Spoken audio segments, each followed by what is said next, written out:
siguiendo con vuestra literatura, hay algunas señas que me gustaba decir para quien nos ha leído. Es impresionante en el caso de Ismael que un poeta escriba cuentos no poéticos, vamos así, olvidándose el lenguaje poético, es decir, que diciendo el juego es otro.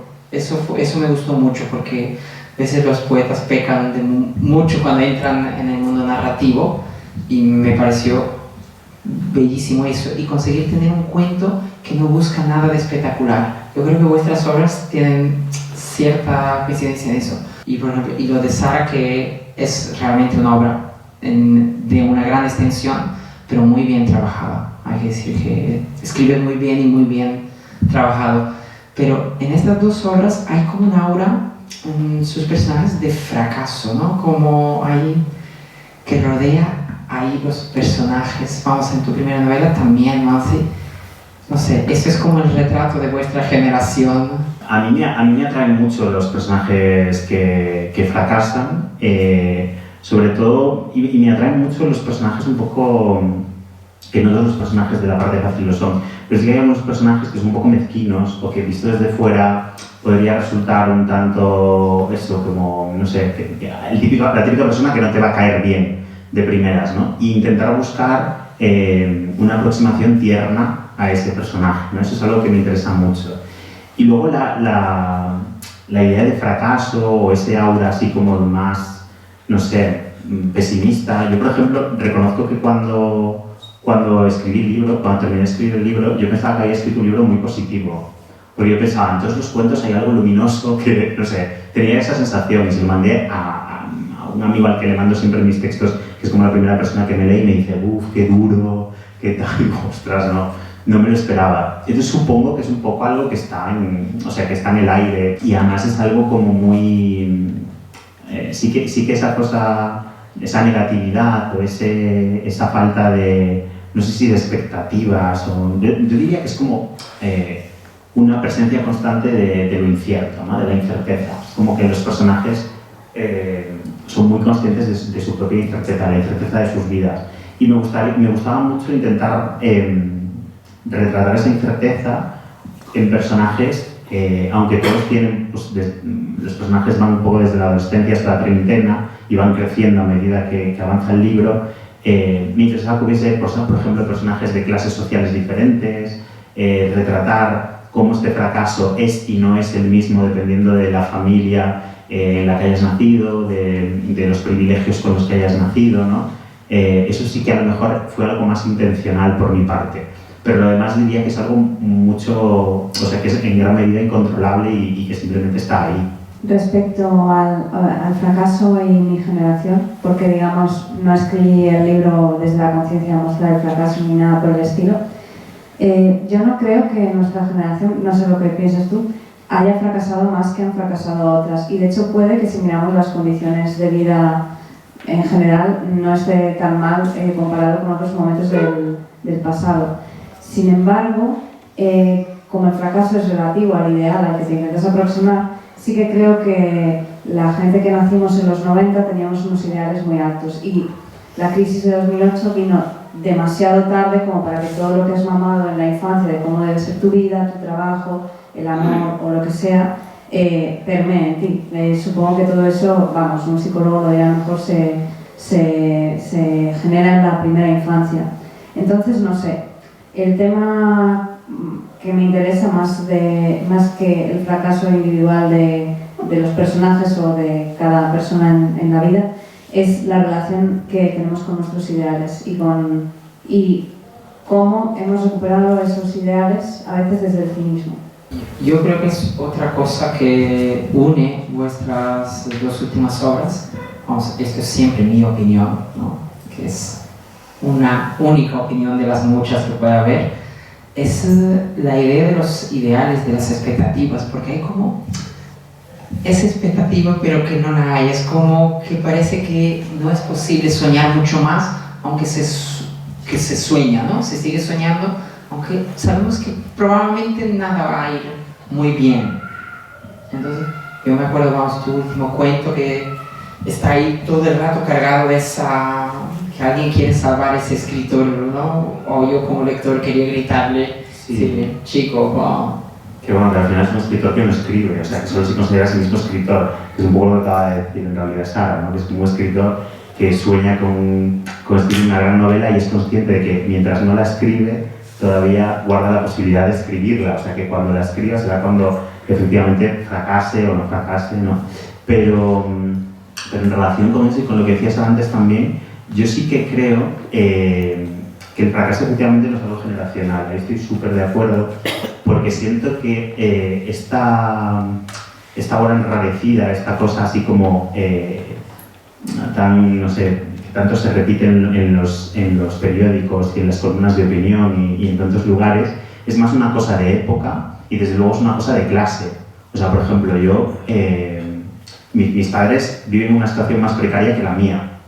Entonces yo soy incapaz de comprar discursos de nostalgia por la vida de mis padres, por ejemplo. Soy completamente incapaz. O sea, no siento que yo tenga una vida peor que la que tuvieron o tienen mis padres. O sea, mis padres son muy jóvenes, porque fueron padres muy jóvenes, pero son unas personas de 50 años con una hipoteca con interés variable. O sea, imaginaos lo jodidos que están, muchísimo, ¿no? Y con trabajos para los que yo soy la primera persona de toda mi familia que fue a la universidad, con lo cual soy muy consciente de que el pasado no era mejor y de que el presente depende mucho de en qué lugar te coloques, o sea, precisamente de qué acceso vayas a tener a estos ideales. Lo que sí que cambia es, yo diría, la exposición constante que tenemos también a esos ideales hoy en día, ¿no? O sea, al final todas las redes sociales generan un feed que está adaptado a aquello que te gusta o que te es deseable, con lo cual hay una serie de horas al día que estás expuesto a lo que te es deseable. Y esto lo hace casi todo el mundo y lo compartimos todos, ¿no? Y sobre todo eso, a mí me gusta mucho reivindicar y recordar esta cuestión tan básica y tan decimonónica que es un poco la cuestión de clase, o sea, de que no todos somos iguales y no depende tanto de la generación como del lugar, el momento en el que naces. Al margen de estar de acuerdo con esto último que dices, a nivel que sí que me parece algo generacional y que quizás es progresivo, aunque habrá que verlo dentro de unos años para si de verdad es progresivo, sí que me parece distinta la relación que establecemos entre la realidad y la ficción, ¿no? O sea, obviamente siempre se ha estado expuesto a ideales, de hecho quizás los ideales más clásicos son los ideales religiosos, de qué es la virtud y qué significa una vida buena, pero creo que había antes una gran distinción entre lo que veías a tu alrededor y lo que era ficticio porque fuera una novela o porque fuera un discurso sobre otra vida, etc. Luego, obviamente, en televisión también había gente, pero era gente que parecía un decorado, algo a lo que nunca podías acceder. Sin embargo, yo creo que cuanto más avanza el espíritu, por decirlo de alguna manera, no está tan claro que es ficticio y que no. De hecho, me parece que una de las cosas en las que se ve eso es en todos los debates que tenemos ahora sobre separar obra y autor. Porque muchas veces nos resulta flagrante, pero creo que hubo un momento en el cual eso funcionaba de otra manera. Y también creo que y esto sí que obviamente la clase hace más difícil participar de ciertos ideales, pero puede que vaya más allá de la clase, porque un contenido generado en una red social es ficticio o es realidad. Me parece complicado. ¿Qué carácter o qué ámbito político creen vosotros que pueden tener la literatura en sí? ¿Creen que la debe tener? ¿Creen que no? No, yo creo que el acto de lectura y la escritura también, pero por dejar un poco al autor de lado, es un acto político, es decir, el cómo se lee una obra, el contexto en el que se lee, quién la lee, ¿no? Desde dónde leemos. Y luego pienso muchas veces también, desde el punto de vista del autor, que la producción de una obra, no tanto la publicación y lo ulterior, pero la producción de una obra también tiene un componente fuertemente político, porque la construcción de una obra depende de tener tiempo, depende de una red o la ausencia de una red de cuidados, depende de 1000 factores diferentes. O sea, yo, por ejemplo, ahora no escribo. ¿Por qué no escribo? Bueno, pues porque necesito trabajar por las mañanas y hacer cosas de escritor por la tarde que no son escribir. ¿Por qué? Pues porque, te lo diría cualquier escritor del mundo, hay que facturar, ¿no? Y hay que cubrir gastos y hay que ahorrar para luego a lo mejor poder estar 1 o 2 meses escribiendo y pegarte el empacho de tu vida, y eso hace que a lo mejor el día que yo quiera escribir una novela, evidentemente, más allá de todos los demás factores, mi predisposición de ánimo, mi estado físico, mis preocupaciones no vayan a ser las mismas que las de, no sé, Charles Dickens, que no van a ser las mismas, porque las condiciones de producción de la obra no son las mismas. Entonces, para mí en todo eso hay política y nada es ajeno a lo político. Sin embargo, estando de acuerdo contigo, creo que, aunque obviamente tengamos más dificultades para aceptar lo que para mí podría ser la labor política de la literatura, sigue siendo la misma que creo que ha podido tener desde hace un tiempo, que es intentar dar palabra a aquello que no tiene tan claramente la palabra, ¿no? O sea, creo que si tuviera que darle un objetivo político a la literatura, que no creo que sea obviamente escribir panfletos, es ya sea por estrategias de estilo, por temas o por lo que sea, hay un abanico infinito de cosas que nos enseñan a entender cómo se mueve nuestro mundo sobre aquellas cosas que no podemos tener un discurso claro y distinto. Por ejemplo, en mi novela última se habla mucho del suicidio. Si yo tengo que tener una opinión, así como opinión del suicidio, probablemente diga una estupidez o una banalidad, pero el lenguaje literario te permite exponer ciertas realidades y ciertos grises y dándoles un valor diferente, ¿no? Sin comprometerte aparentemente, pero no comprometerte y mostrar cierta realidad es una forma de compromiso con esa realidad y no otra que no retratas. Y también la literatura permite poner en palabras lo común que existe en la experiencia humana. Creo que resume mucho lo que acabas de decir, vuestras últimas obras. Una de las cosas que yo sentía, y ese es siempre mi debate con la cuestión política o no, que salga del panfleto, que salga de la reivindicación, es eso de que ustedes ponían el tema de la salud mental bien en vuestras obras, en los dos, pero no hay un objetivo de educar, sino decir, pues esto está ahí y pertenece al mundo. No sé si ustedes, ¿cuál era vuestro objetivo, por ejemplo, cuando trabajaban temas como estos?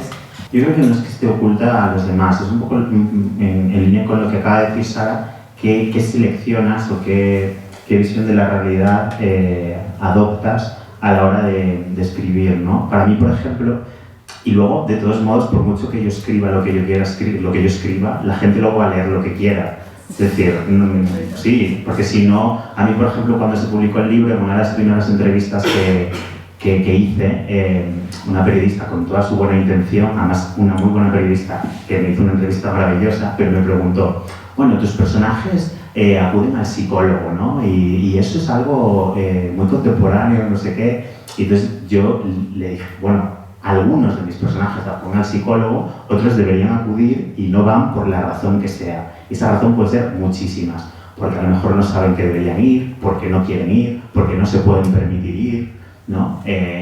La razón que sea. Entonces ahí ves cómo, por ejemplo, esta periodista, que es una gran lectora, pues leyó mi libro con un sesgo determinado, que es el pensar, quizá, que cualquiera que quiera ir al psicólogo puede ir, o tiene garantizado el ir, ¿no? Cuando no es así, porque una cita, no sé, a través de la seguridad social puede tardar, si no es algo muy urgente, meses en llegar, ¿no? O puede simplemente que no tengas, que tu entorno no fomente el hecho de que decidas ir o no, o que hay muchos factores que influyen ahí.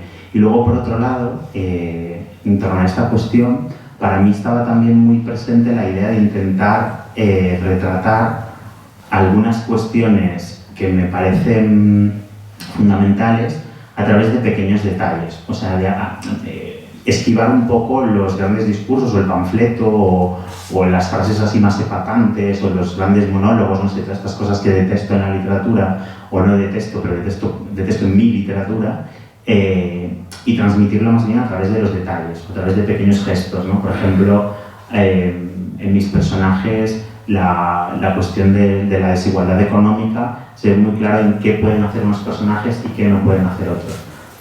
cito siempre el mismo detalle, pero por ejemplo hay un personaje en el primer cuento que está con su amigo y su amigo pues sería parte de esa cosa fantástica, ese animal fantástico que es la clase media, que nunca nadie ha visto, pero que todos queremos formar parte.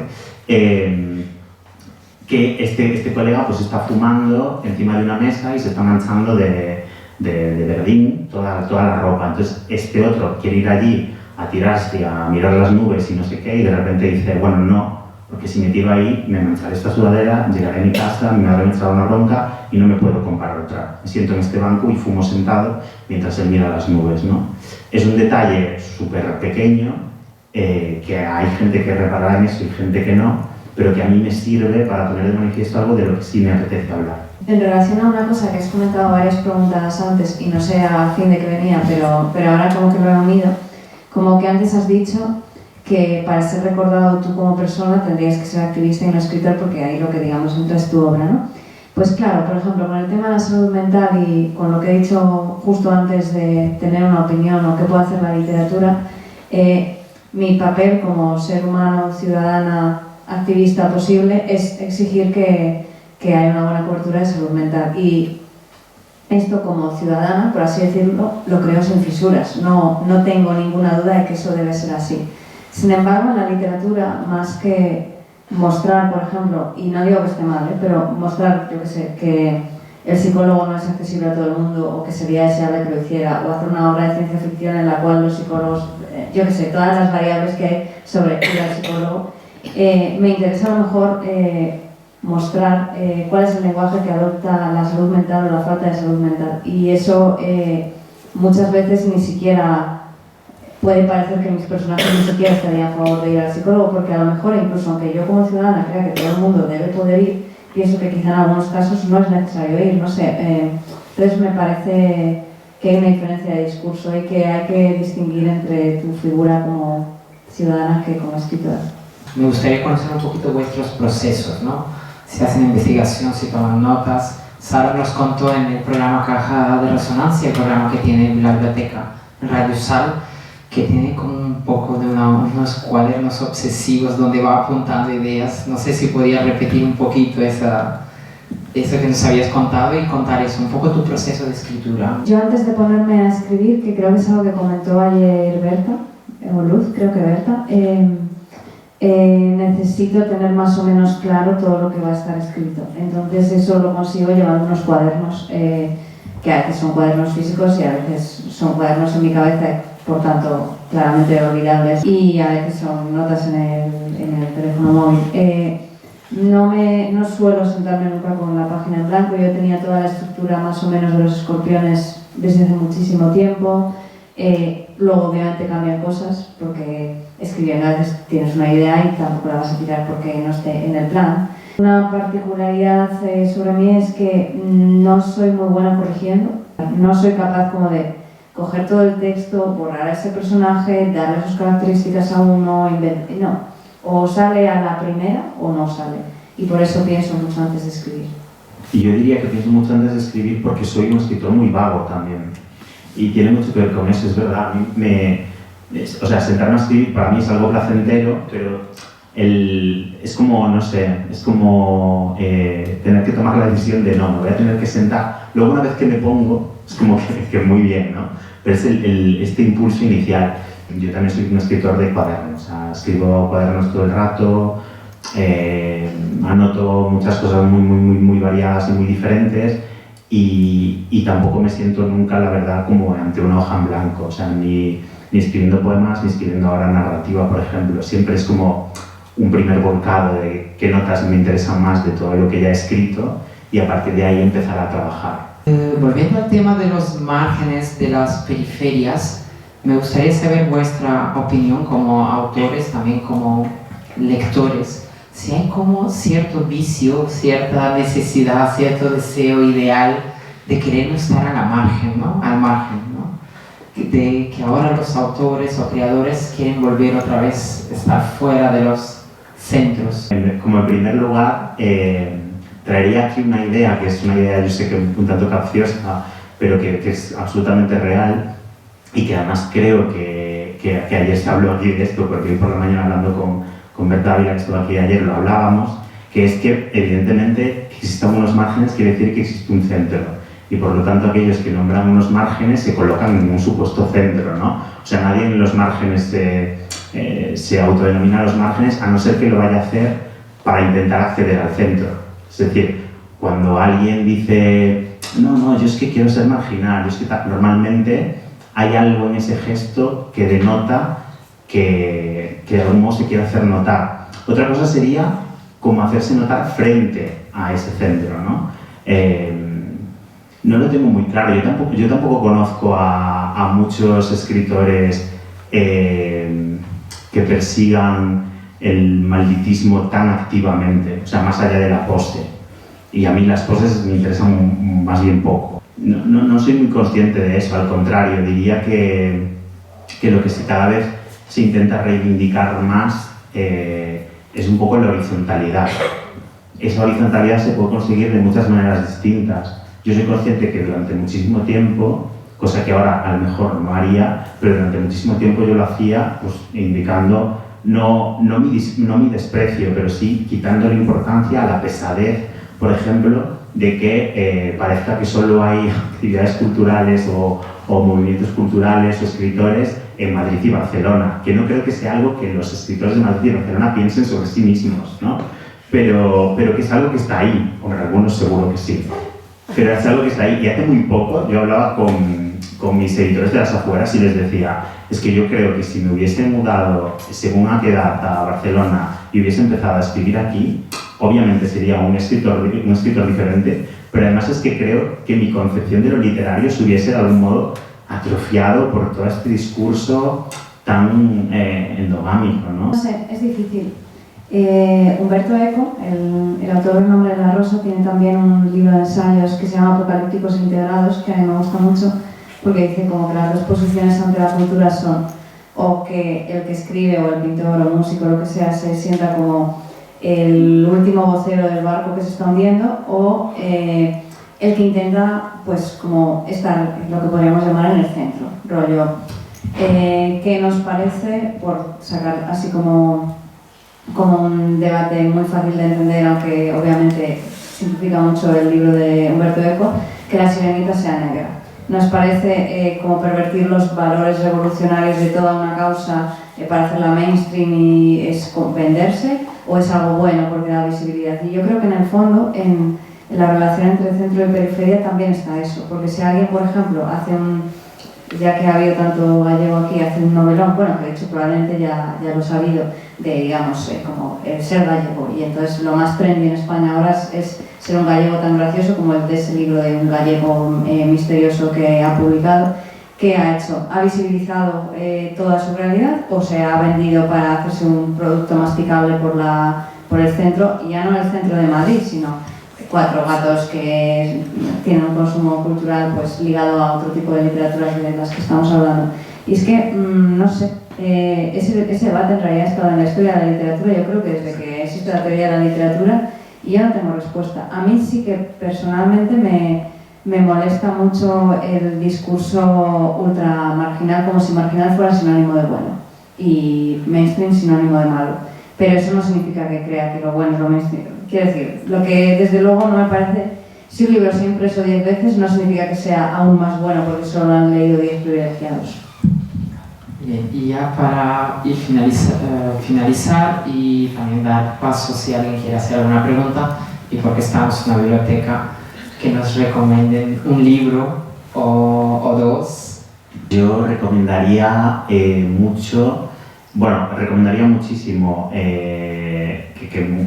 idea imaginaria de Berta Ávila, que estuvo ayer aquí, pero que es verdad que de los últimos libros que he leído es uno de los libros que más me ha gustado, entonces, aunque ya está recomendado, lo vuelvo a recomendar. Por ejemplo, hoy que he ido con una amiga a Letras Corsarias, me ha hecho mucha ilusión porque tenía un ejemplar de un libro de cuentos que publicó en su día Alba, que se titula Dime, de Mary Robinson, que es una autora estadounidense que me encanta, que luego Malas Tierras también publicó una novela suya que es muy buena, pero no recuerdo ahora el título, y es un libro de cuentos maravilloso y que pasó súper desapercibido, que yo compré por Iberlibro, que en realidad es uno de los lugares donde más compro, y que, porque yo creo que es difícil de encontrar y que hoy estaban letras corsarias y me lleva una sorpresa. Una de las últimas novelas que me ha gustado mucho, que de hecho se lo comentaba él justo antes de entrar, es El descontento de Beatriz Serrano, ¿has dicho que era el nombre? Que, mira, le recomendaría la novela y me ha dicho cómo se llama la doctora. También me gustó mucho Fortuna, de Hernán Díaz, que, bueno, yo creo que también la ha leído todo el mundo, pero a mí me encantó. Y yo creo que mi novela favorita desde siempre, o sea, lo típico de cuando estás seduciendo a alguien y le dices, toma, te regalo mi novela favorita, es Franny Zoe de Salinger. Siempre como que lo ha sido. Muy bien, pues les doy las gracias por haber venido y muchas gracias a vosotros y esta fantástica conversación. Gracias.